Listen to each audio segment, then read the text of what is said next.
Good morning, everyone, and welcome to our latest Even Break webinar, Top Tips for Working in Government with the Department for Digital Culture, Media and Sport, DCMS. Welcome to our audience, welcome to our panel, and a special welcome this morning to those assisting us on the call. That's Karen, who is doing our BSL, and Denise, who will be doing our captioning for us today. So let's get right into the people who you'll be meeting today from DCMS. If the panel just want to work along the line and introduce yourselves briefly, say who you are, what your roles, and we'll get the audience introduced to you.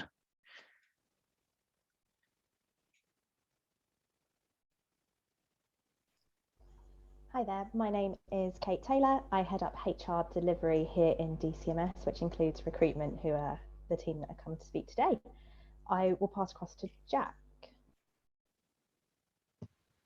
Hi everybody, my name is Jack Whitbread. I'm one of the team leaders here in the recruitment team at DCMS, and my team has responsibility for diversity in our recruitment process. So really excited to be here and really looking forward to the conversation today.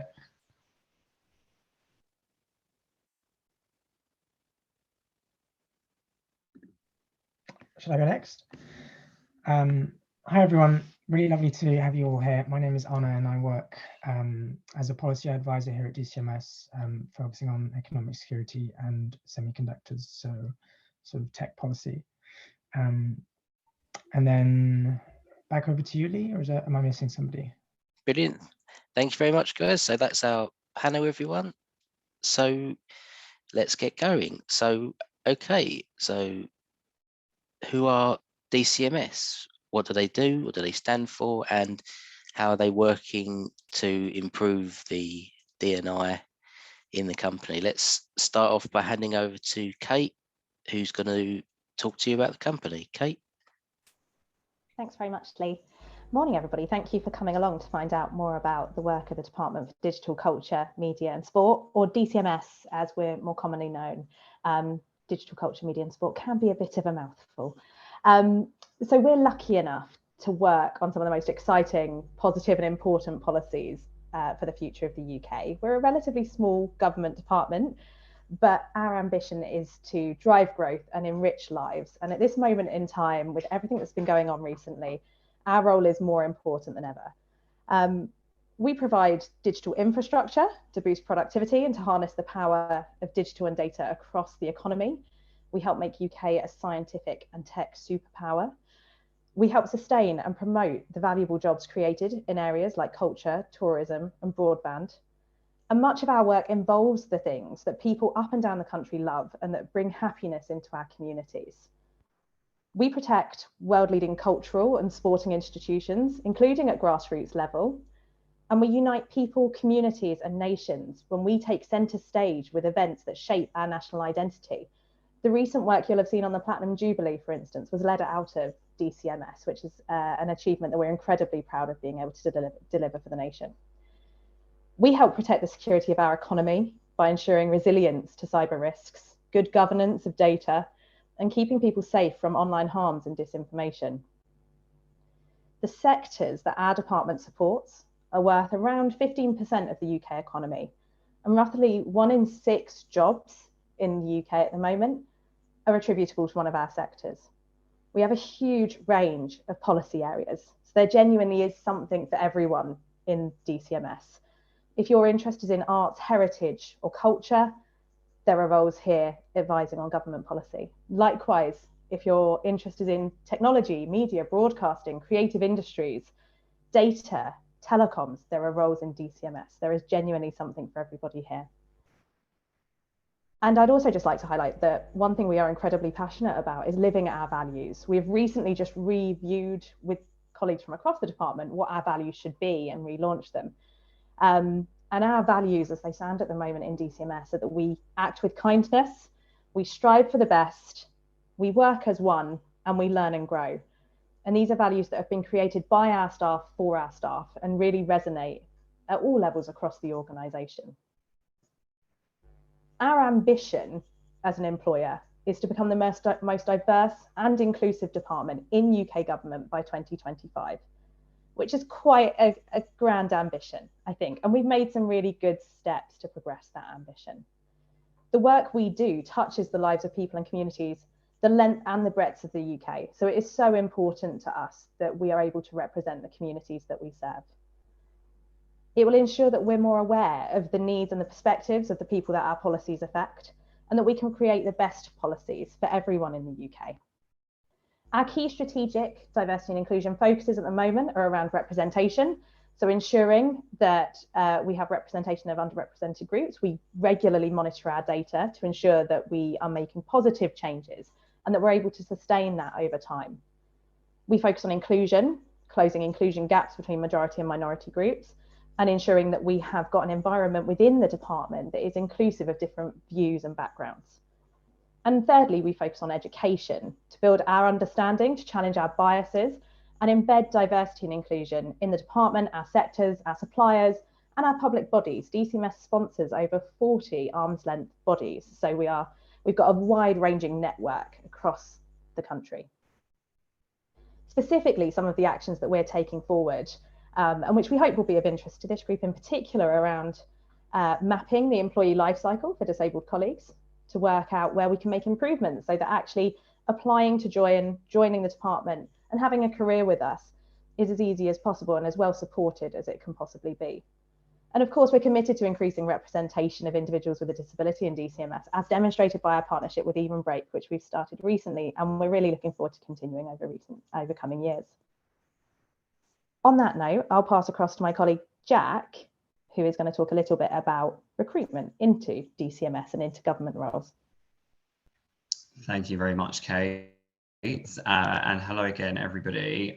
So before I plunge into what I wanted to talk to you all about, I should just say a big thank you both to Lee and also to my colleague, who I know is on the call, Danielle, who both worked really hard to make today happen. And like I've already said, it's great to be here. So just a big thank you to them both for making this happen. So what I wanted to talk to you about today are some of the provisions that we have in place in our recruitment process to support disabled applicants, and to then just move on to some more general hints and tips that you might want to consider if you do choose to apply for a role with us here at DCMS. So we all know that job applications and job interviews can be daunting, but at DCMS, we're committed to helping candidates perform at their best. And we have provisions that are in place for those who identify as disabled that are designed specifically to enable them to do just that. DCMS is a disability confident employer, and we operate something called the Disability Confidence Scheme, which we often refer to as the DCS. And this is one of the key mechanisms that we have in place to support disabled applicants in our selection process. Any candidate who identifies as disabled can make an application under the DCS when they apply for a role at DCMS. And what that means is that if the panel deem at SIF stage that you meet the minimum criteria for the vacancy you have applied for, then you will automatically secure an interview for that role. Now, that doesn't always happen for other candidates who don't apply under the DCS, and they can meet the minimum criteria for the role, but not score highly enough to secure an interview.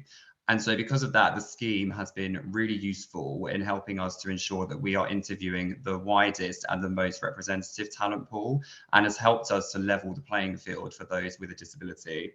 So I'd really encourage you to make sure that if you do make an application to DCMS, that you consider making one under the DCS, and you'll have the option to do that when you complete your application form. We're also committed here at DCMS to providing what we call reasonable adjustments to candidates, both at application and interview stage. Reasonable adjustments are things that we can reasonably tweak, change, or amend in our selection process to ensure that you can perform at your best. So you'll have the opportunity to highlight any reasonable adjustments you would like to request when you complete your application form, and you do not need to declare any additional information about your disability when you do that.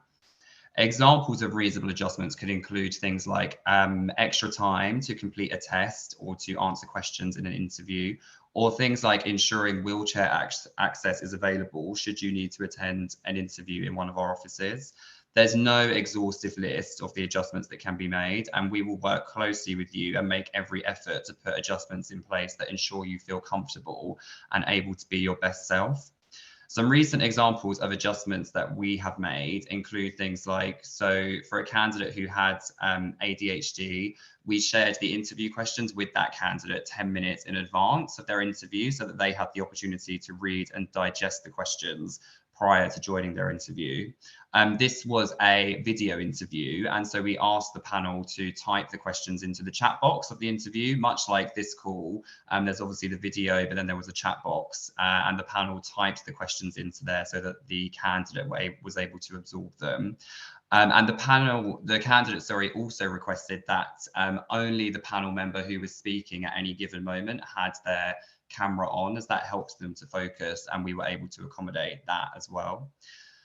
For another candidate who had dyslexia and dyspraxia, we spoke to the interview panel ahead of the interview to make sure that the questions they created were very clear, concise, and that they used clear, plain English. The panel were also asked to repeat the question before they expected a response from the candidate. And again, all of that was something that we were able to accommodate and to build into our selection process. What I'd really emphasize is that we're really open and committed to working with you to put reasonable adjustments in place that ensure you can perform. So please don't feel like you can't mention these things to us. If you need them and you feel like the changes would benefit you, then we really want to hear about them. I'll move now to some more general hints and tips about your application to DCMS and your interview with DCMS, and indeed any application or interview in the civil service as a whole.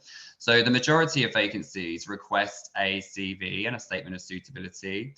Now, we know that for your CV, most people tend to have a standard version of this, but I would highly recommend tailoring it specifically to the job that you're applying for.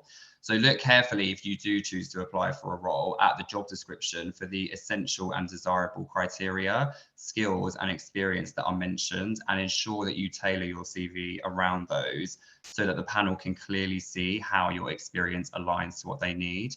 Kate has spoken already about the wide array of work that DCMS does and is responsible for. And so we see a lot of CVs from candidates who are interested in working with us. And it can become apparent very quickly when a CV hasn't been tailored to the role that somebody's applying for. So preparing yours in the way that I have mentioned and tailoring it to the role that you're applying for will definitely help you to stand out in what can very often be a very competitive field of candidates. For your statement of suitability, that's comparable to something like a cover letter or a personal statement that you might complete for applications in the private sector. Again, here it's really about tailoring it to what has been asked on the job application. So again, very important to take note of the essential criteria, the desirable criteria, and provide explicit and very specific details on how your personal skills, your qualities, and also your experience can evidence your suitability for the role that you're applying for. When it comes to interviews, we are clear in job adverts what will be expected of you at interview, and hopefully that helps you with your preparation. So all job adverts should clearly state what will be assessed at interview and what will be required of you. In the civil service, we use something called the Success Profiles Framework, which many of you might have heard of. Information on what that is linked in our job adverts and can also be found on gov.uk or via a Google search. And I would definitely recommend having a look at that framework and familiarising yourself with the content before your interview.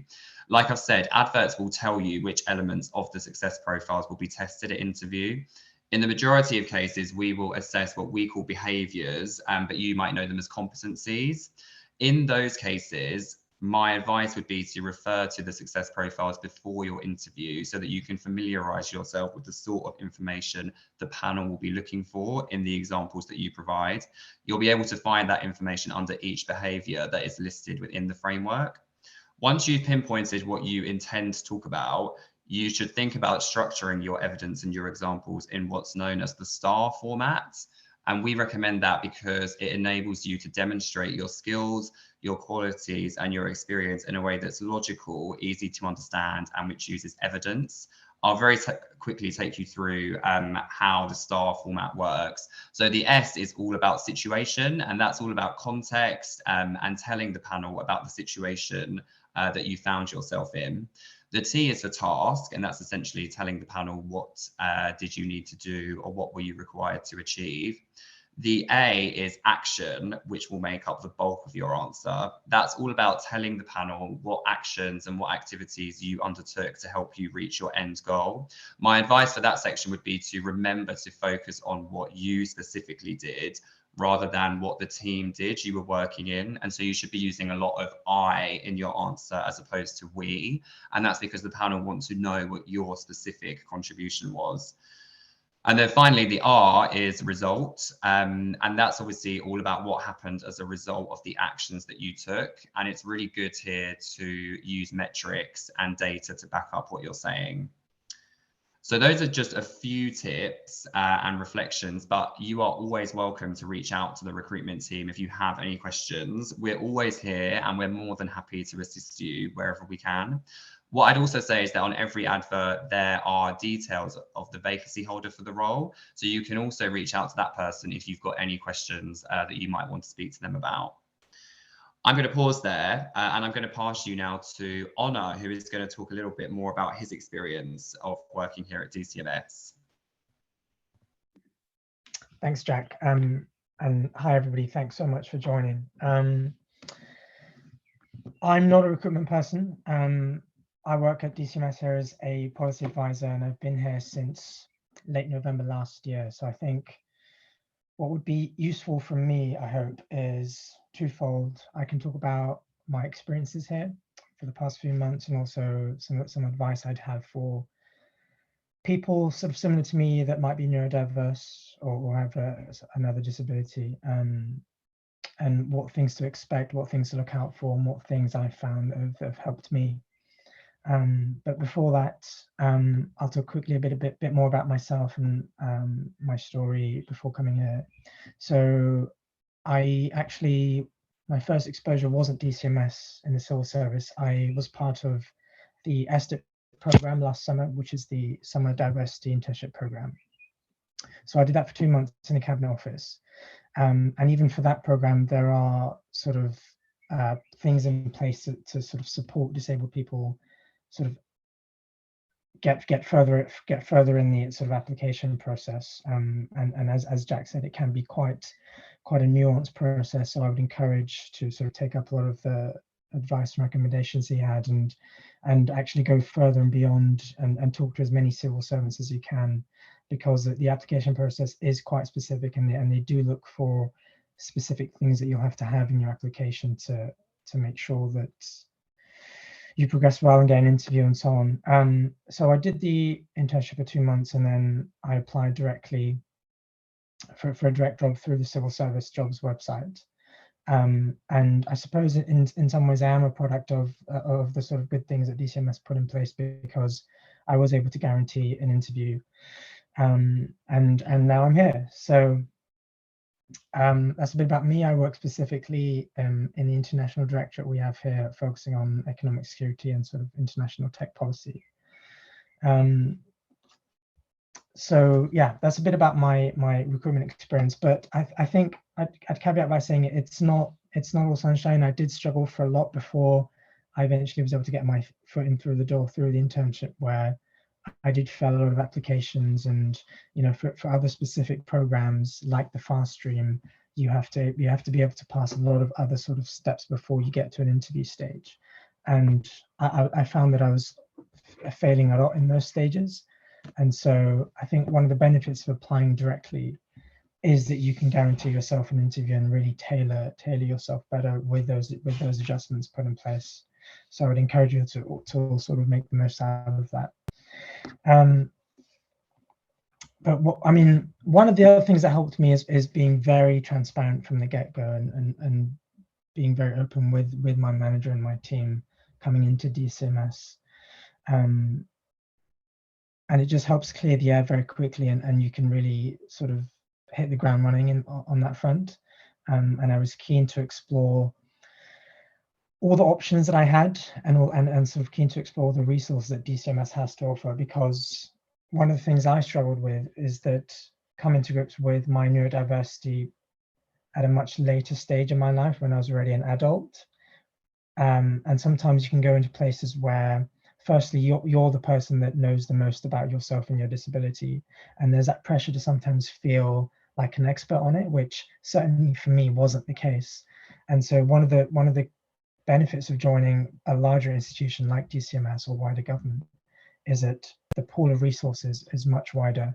And so I would really encourage you to explore that and make sure that you're getting referred to all the resources that there are. So, you know, one of the things I was able to get is a specific tailored adjustment screening specifically for my ADHD. And so they can sort of do an interview and suggest specific adjustments for you, and get, you know, you can have access to things like specific ADHD coaching. And so all these things are sort of designed to encourage you to pinpoint what things you struggle at, and then address those things. On the other front, I'd also say there's a lot of networks and groups within DCMS, but also within wider government, so cross government in the other sort of central departments, for you to be a part of. At DCMS, we have an ability network, which again, are people essentially that to always have by your corner, that you can go to as a first sort of point of contact if you're not comfortable with approaching your team, or you have that sort of more expertise on disability, who can sort of advise you on where to go if you need things, and so on. And as I said, there are wider cross-government networks that do sort of the same thing within their own departments, but also have that much larger bird's eye view for you to get involved in. And then there are sort of initiatives within your specific teams and wider units and directorates. So lots to get involved in. It's a very positive place, as Jack and Kate said. And I certainly felt that it was approached with a sense of understanding and support, which is important to feel as a new starter, to stop yourself from getting overwhelmed. So I hope I haven't rambled on for too long, and some of that is helpful. And again, I just encourage people to sort of try and widen your horizon and speak to as many civil servants as you can, not just about sort of recruitment tips and advice, but also, you know, find those people that are neurodiverse or disabled and share that experience with you, like myself, and try and have a chat with them. But yeah, that's it from me.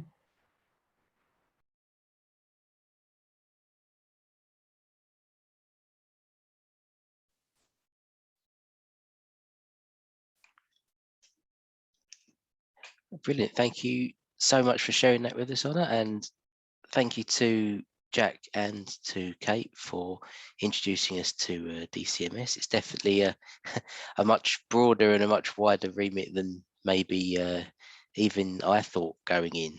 You know, you get a bit of an image of the civil service and of working for the government, and it's good to know that there's such a wide range of things. I know that another thing that people think about, you know, they associate government and civil service working with being in London, but I know you're based sort of all over the country. What's the the sort of physical and home sort of office situation around? Can you work sort of in a sort of a hybrid mode? Can people work partly from home, or do they have to be in one of these big central hub areas? Shall I take that one? So yeah, DCMS currently operates hybrid working, and what that means in our organisation is that for the most part we would expect people to be in the physical office that they are locally connected to for 40% of their working week.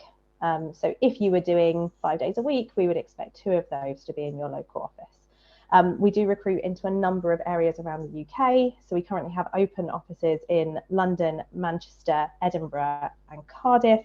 And we have plans to access office space in Belfast, Darlington and Loughborough over coming months. So watch this space, and what you'll see is that on each of our job adverts, the areas that we're able to accommodate you if you were to apply, are listed there as the locations. And so, yeah, that's our current position. We do keep that under review. So that's the policy as it stands at the moment. It may well change in future, but we have really embraced hybrid working, and it's something that our senior leadership teams have really embraced as well. Yeah, and it's definitely something that our candidates in particular like to make use of, particularly people that find it more difficult to travel or commute every day into an office, to have that option to spend part of their time at home or remote away from the office, especially with such a wide range of locations, is fantastic. I just wanted to ask Jack something. You were talking about the application process and all of the the processes that they go through. Is it just CVs and the covering details are the only way to apply, or can people apply by are there any other methods that people can use to get their skills and those sort of transferable skills across to you guys? Yeah, so obviously it's up to individual kind of vacancy holders to decide what information they would like to request from applicants as part of the application process. So in a lot of instances, that does boil down to a CV and a statement of suitability, like I was talking about. Yeah. But there are other tools that we can use in addition to that, and that are used in some instances. And they might be things like so written kind of behavior statements. So in general, those are 250 words statements where you would talk through an example from your previous experience, and again talk that through using the STAR format that I mentioned. Other application processes might use things like online tests, so very similar to psychometric testing in the private sector. So yeah, there are other things that we will use outside of what I've mentioned, but I think we've covered the main ones. Yeah. We had a question. Someone's asking about the different sectors that DCMS support. I know, Kate, you mentioned some of the areas at the beginning, but I gather that you sort of you're in quite a lot of areas across the UK. I know you mentioned things like the Jubilee and sort of like sporting events that you guys cover and help to support and get out to everyone.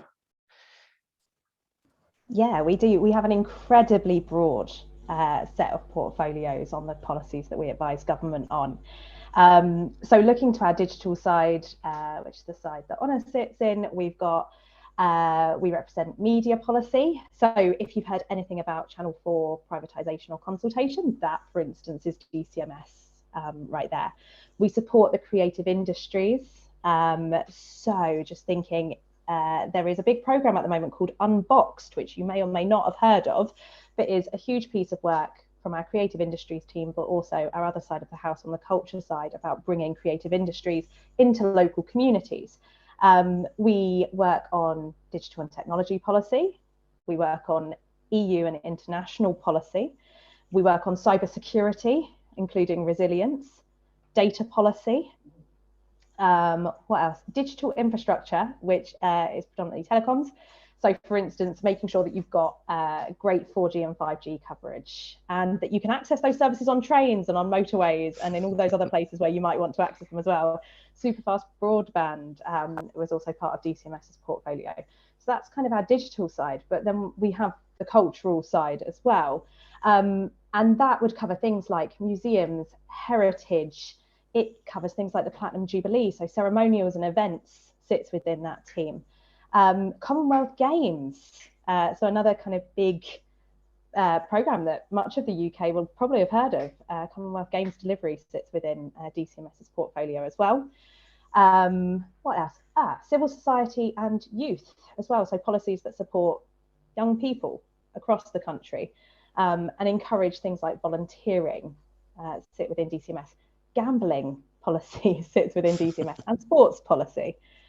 So I'd really advise, if any of those areas are of interest to you, and one thing I found when I joined DCMS was actually there was lots of areas that were incredibly interesting. Do take a look at our gov.uk information page about DCMS. which does capture all of the things that we're committing to do as a department, and it goes into a bit more detail about what each of those teams are delivering as priorities. Lots of information there if there is any of those areas that interest you in particular. So wow, it sounds like you really do support pretty much anything and everything, and with such a wide range of departments and events, it must be sort of a very wide, very broad range of skills that you need and that you have in the office from people. Are there any sort of sectors that people could move, ideally move across from if they're looking to move into something different? Because it sounds like you've got something for pretty much everyone. So you wouldn't need to have worked in government before, or any particular area. You sound like you take people from pretty much every skill set.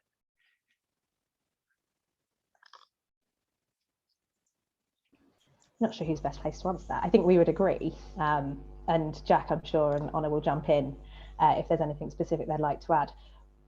The majority of our roles are in developing policy for government. Fundamentally, the skills that you use to develop policy are skills that lots of people do already have, but you might not be in a job that uses the word policy advisor in its current title. So a huge chunk about considering moving into government is transferable skills. Fundamentally, what our policy advisors do is lots of research, understand their sectors, and engage with others and learn about what is going on in the sector to make sure that we are giving the best advice to our ministers about what next. So a bit of research, a bit of analysis, making effective decisions, which is one of our behaviours, to identify what suggestions should be pursued. It's a really interesting role that the majority of people do. And the one area that we haven't touched on yet in this conversation is actually there are lots of other functions in government that DCMS also has within it. So of course, underpinning the work of policy delivery are also things like your HR specialists, your finance specialists, your project delivery specialists, your analysis community, so our social researchers, for instance, our economists, our statisticians. So there are specialist roles within the department as well that support our policy teams. So there are genuinely lots and lots of different opportunities for people to come and explore with DCMS. So yeah, so Kate, all I would add to that, sorry, Liz, just to really encourage people to think about their transferable skills and experience. I mean, so if you wanted to become, for example, a policy advisor, that doesn't mean that you need to have been a policy advisor previously, but it might mean that you need to be able to demonstrate that you can do with all of the things that Kate's spoken about in terms of research, working as part of a team, talking to people about their views and being open to those views and then putting them into the work that you're doing. So it's not to say that, we're only looking for people who have developed government policy previously. We're actually really open to hearing about the breadth of people's skills and experience. And that's what then comes back to what I was saying around really carefully looking at job descriptions and being clear on what they are asking for and thinking about how all of the great skills and experience that you have can translate and be transferred into what's being asked on the job description. So if so you don't necessarily need, as you say, lots of government or policy experience. Do you have roles all the way up from things like sort of internships and apprenticeship sort of level stuff, all the way up to high level management stuff? Then you'll take people from from anywhere for certain, depending on the requirements of the office or the position. Yes, absolutely. And, we know that to make the best policy for this country, we need to have a workforce that is representative of it. And so because of that, we are, always looking for breadth of experience, for different life experiences, people who can join us from different areas of work and different sectors. It's not at all just about looking for people who have directly relevant government policy experience. We're really open to hearing from everybody.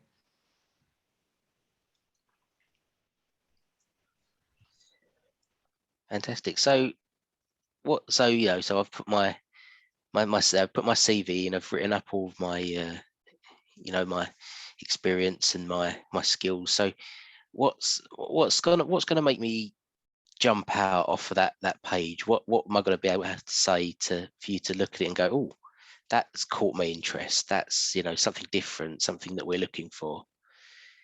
Is it just sort of showing your enthusiasm and your that you've got lots of skills that you could use, or is there something specific, that's type of people that you look for that are going to push that forward?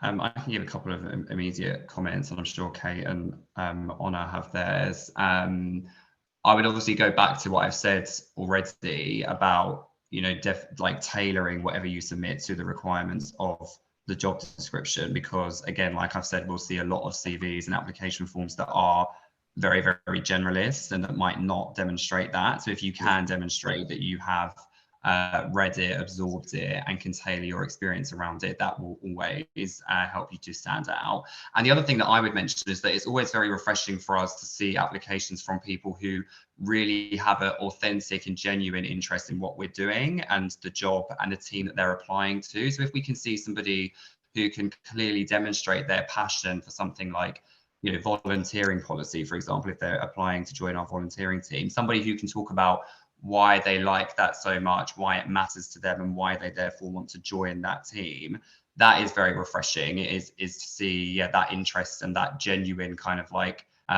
reason why somebody cares about DCMS and why somebody wants to work with us. So I think if you can try and weave those two things into any application forms that you make, that will definitely help you to stand out. Yeah, so just make sure you read, you know what role you're going for, and show off the skills that are gonna impress that job description, and that make sure you've definitely absorbed what it is you're applying for, whatever the range of it, which sounds like there's quite a lots of range. Yeah, I can see Honor wants to come in. Yep. Yeah, I just wanted to quickly echo what you said, Jack. And at the same time, my advice would be, don't be intimidated by actually how technical and sort of scary how some of these jobs can seem. Especially if you haven't sort of come from a similar background, or what the sort of expertise seems like the job wants. I would say a lot of civil servants are generalists and have worked in lots of different areas within government, which is quite a common thing to do. So the key is to use your experiences and sort of work experience in a transferable way to sort of demonstrate that actually through your different experiences you're able to adapt and be able to do this sort of new job that might be in a new area. That's something I've done in the past and has been successful.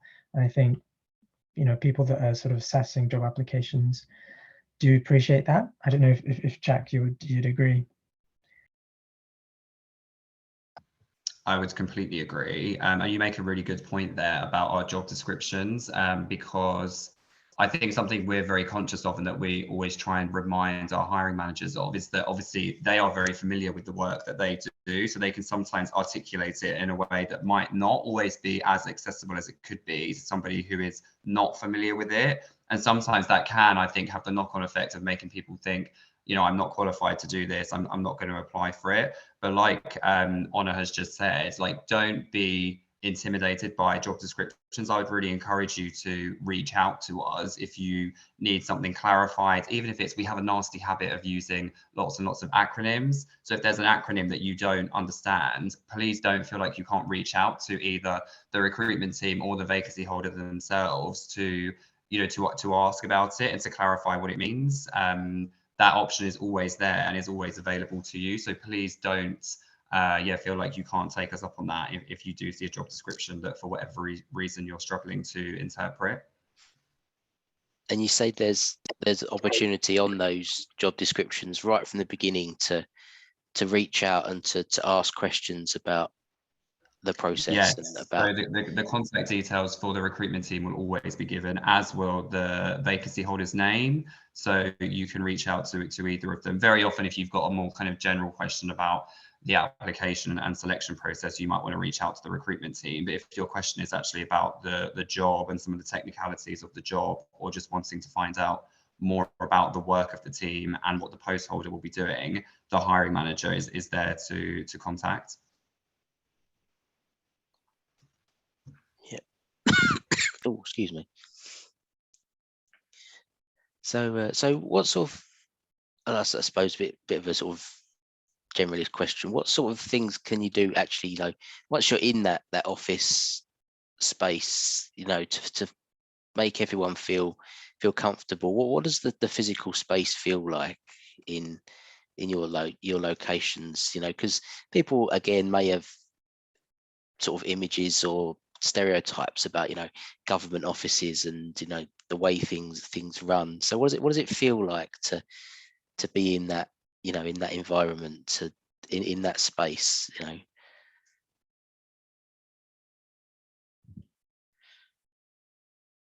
Are there sort of different areas that people can use?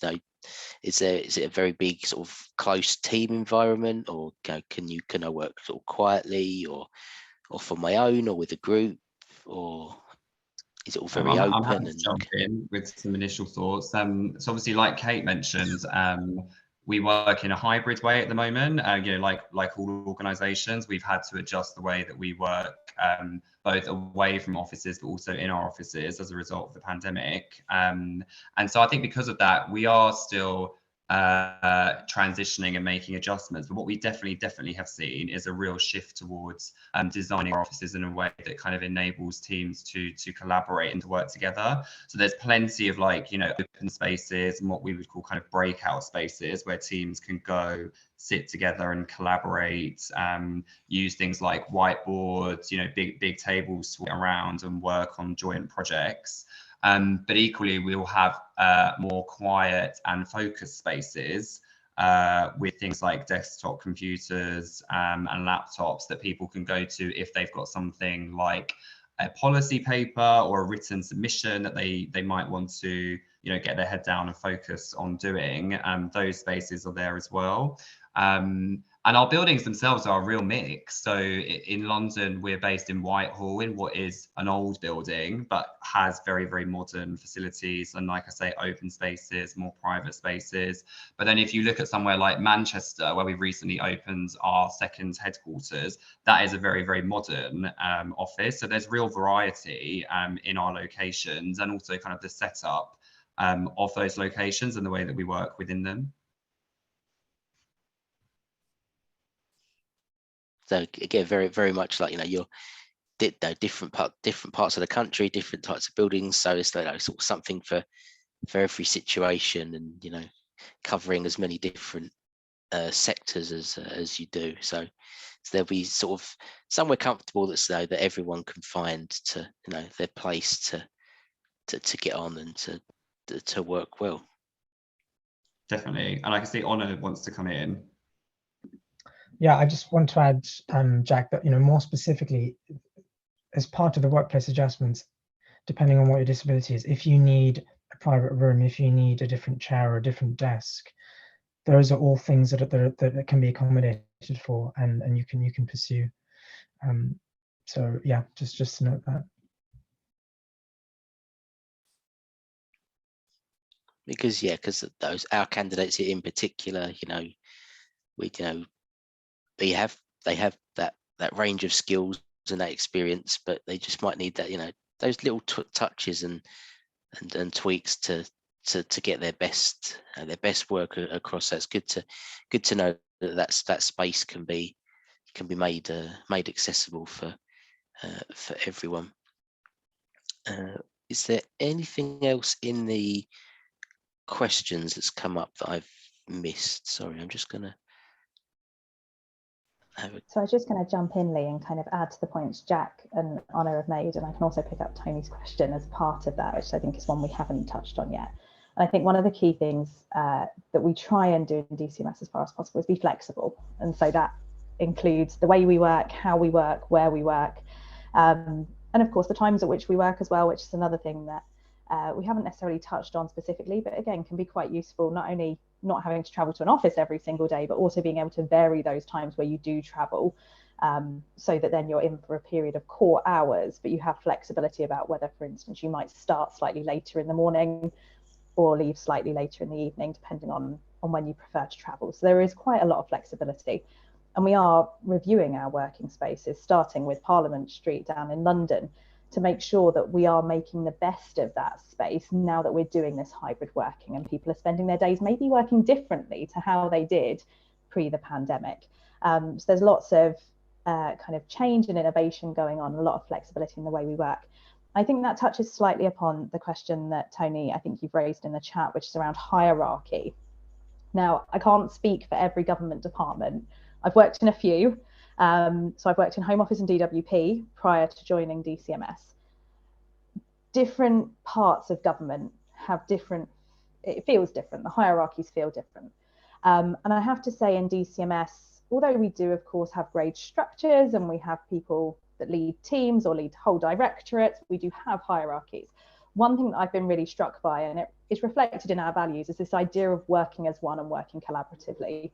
DCMS, far better than the other departments I've worked in, is very much a place where individuals' subject matter expertise, knowledge, experience is valued more so than their grade for the most part, in my experience anyway. I mean, Honor and Jack, if you don't think that's the case, then now's the time to jump in. But in my experience, we do collaborate, and we don't necessarily do that based on hierarchy. We will do it based upon who is best placed to answer the question or to share their knowledge or their experience, which is a really refreshing way to work, because it does make sure that we make the best recommendations possible. Now, I can't necessarily say that the same is true of some of the other government departments around, but that would be my reflection on DCMS.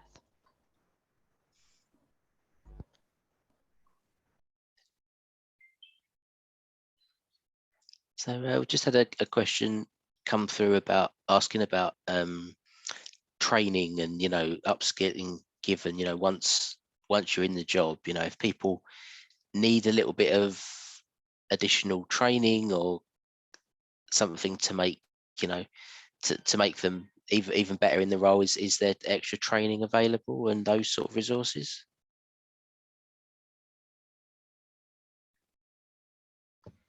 I can take that one. So, I mean, the short answer is yes, there is.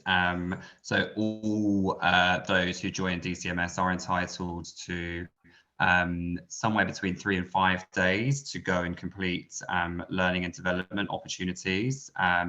There's a wide range of subjects that those can cover, and we have something in government called the Learning Platform for Government that hosts all of the different courses that we offer, and those can be about, like, harder, sort of more technical skills that you might need for your job, right through to more general, softer skills that can help you all round, like presentation skills or giving feedback or having coaching style conversations. So there's a really extensive catalogue of training and development opportunities, and everybody does have the opportunity to go and pursue them.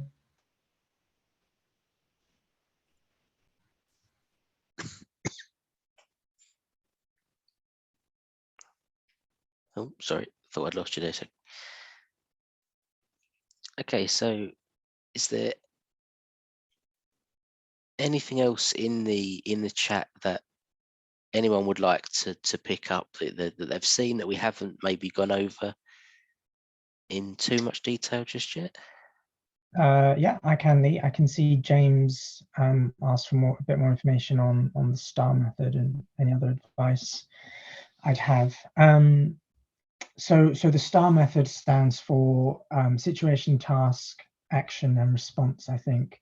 And it is sort of the guideline that the civil service likes people to use in answering their sort of competency-based questions in their applications. I'd have a few pieces of advice. So I'd say definitely stick to that sort of strict structure. Not only for the questions, but in interviews, I know as well it's appreciated, but perhaps less strictly. And I would say, I mean, when I was doing my job applications, I went one further and I added an L at the end for learning, and to sort of add any sort of reflection on what you've learned from it or what you've taken away from that. And on the point I made earlier about not being intimidated by some of these sort of subject areas for applications, sort of tech or AI can be intimidating, definitely, but the job applications aren't looking for examples within those specific areas. They're looking for the transferable skills. They're looking for you to demonstrate the transferable skills to be able to do the job in that given field. So you can draw examples from any sort of experience you've had previously, as long as it sticks to that sort of STAR method, and you're demonstrating that you can do that skill, whatever it's asking for. And then I'd say after that is get as many people as you can to check in and reflect on it, and then sort of keep going through the drafts. And one of the good things about the civil service learning is that you get a feedback on your applications if you've progressed enough. So you'll get your sort of competency examples marked and scored, so you can always sort of reflect and improve on it as you apply to different jobs. I don't know if Jack or Kate want to add anything else on that from your experience. So I think that's a really good summary of how to best develop your examples in STAR method. And it is something that is really helpful when we're assessing applications, because it just gives us a bit of a format to understand exactly what the experience that you're trying to share with us has given you in terms of experience, and what your direct impact was on the situation. So what your great success was, as much as anything, why you think that's a fantastic example to share with us. There is further guidance in our candidate packs on different ways to apply and different types of questions you might face at interview, as well as links to things like the success profiles behaviour. So one thing I would say is, please do take a look at some of that information in those packs. If you're considering applying to one of our jobs, the packs are quite lengthy, but it's so that we can try and provide as much information as possible, so that you know what's going to come up during the application process, during the selection process. And so we can give you some nudges about things like the STAR method, for instance, or how to answer strengths-based questions if they're being used. So we do try and share as much information as possible. I'm conscious we've had lots of suggested links or suggested reading or places for additional information picked up as part of the chat, which I'm not necessarily sure that colleagues who are watching this as a recording will necessarily be able to access, but more than happy to share those links separately so that they can be issued out to Even Break members, so that you've got reference for them in future, because there is quite a lot of additional information that already exists out on the internet, but sometimes it can be a bit tricky to work out exactly where it is. So more than happy to share that directly. But lots of it can obviously be accessed from the main, your main sort of websites, the .gov sites, and the direct sort of government details, as well as all the roles being available through Even Break and through the government careers pages as well. So plenty of information around for everyone. So just as we come towards the end, I just wanted to ask each of the panelists sort of a final sort of on the spot type questions, just really about what is it about working in DCMS in particular that makes I think, as Kate said, it's the best of the government departments that you've worked in, or your favorite one. But what is it about working at DCMS that that makes it all worth it? What's the best thing about being in this place in particular?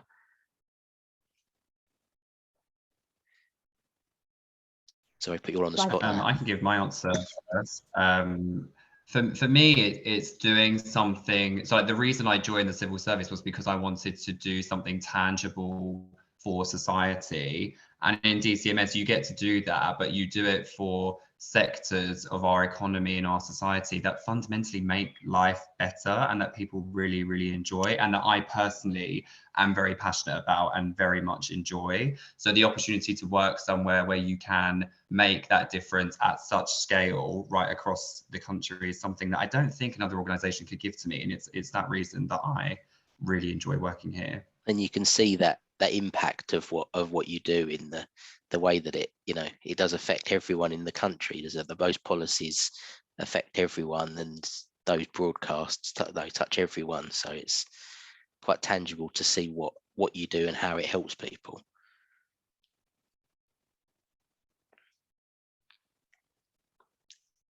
anyone else want to jump in just with your, favourite thing about working for DCMS? So I'd completely agree with Jack. And I think the other thing that I really enjoy about working in DCMS versus maybe working in some of those other government departments that I've mentioned previously, every department has a slightly different look and feel to it. Every department has a different culture to it, different purpose, different priority. But the culture at DCMS is particularly welcoming and friendly. One thing I would encourage people to look at if they are considering applying to the civil service generally, but particularly somewhere like DCMS, is things like our employee engagement surveys. So we do an annual staff survey that is done across the civil service. So every government department answers a set of standardised questions. And every member of staff is encouraged to fill that in. And this is an area where DCMS does fantastically well. And what really does come out is that culture of friendliness and supportiveness, particularly within teams. And that does feel slightly different to some of the other government departments I've worked in. It genuinely feels like if you had a problem, you could go to anyone and they would try their best to help you or to point you in the right direction. And that's really nice to come into each day. The other thing that I would say is, I don't think there's been a single day yet in the 4 or so years that I've worked in DCMS where one of our areas has not yet been in the press. Not always for good reasons, sometimes not always good reasons, but actually some really positive stories about the stuff we do as well, and the policy areas that we cover, because they are so varied. And that is really amazing to see the impact that your work is having, as Jack was mentioning, on the whole of the country. So it feels quite fulfilling as a place to work, I would say. Honor, do you have any reflections on what it's like? Yeah, I can come in quickly as well. I would say, in my experience, it's definitely one of the more diverse departments. Not, I think to be perfectly frank, some departments are doing a lot better than others in terms of their diversity. For all senses of what that word means, going beyond just sort of disability, and also the flexibility. I think we've touched on this before, but it really is designed to work around and accommodate around your life, and you can work with your specific teams and your managers to make that work for you. And I would also say that from my experience, having been to the Cabinet Office as well, we have the best canteen by far, which is an important thing. If you're going to be in the office a lot, you need to make sure that where you're getting your food it is serving you well. So I would I think I can see Jack and Kate nodding. So I second that. We have best canteen. I second that. 100%. Yeah, it's always good to work in an office with good food. It makes everybody happy. Well, this brings us very close to the end then, guys. Thank you so much for sharing your information, your experiences about working for DCMS, your tips for writing, standout applications and showing off your skills. Thanks to everyone who asked questions and participated in the chat. As Mohammed has said in the chat, if anyone has any additional questions, or if we didn't get round to answering your questions directly on the call today, you can always contact us on info@evenbreak.co.uk, and we can try and answer or pass on any additional questions about this or any other employment related queries that you may have. I want to say thank you once again to our BSL interpreter today, Karen Nicholson, and to Denise Lamont, who was our captioner on the call today. Thanks very much to the Even Break guys behind the scenes, supporting us with the technical stuff, to Kate and to Jack and to Honor for being on the call, and extra thank you to another DCMS staff member, Danielle, who I heard answering lots of your text questions in the chat and supporting the team from the background there. We hope to see some of you again at future Even Break events. If you check out the events page through the Hive at Even Break, then there are lots of different topics and areas that we can cover to give you as much information about the world of employment as we can.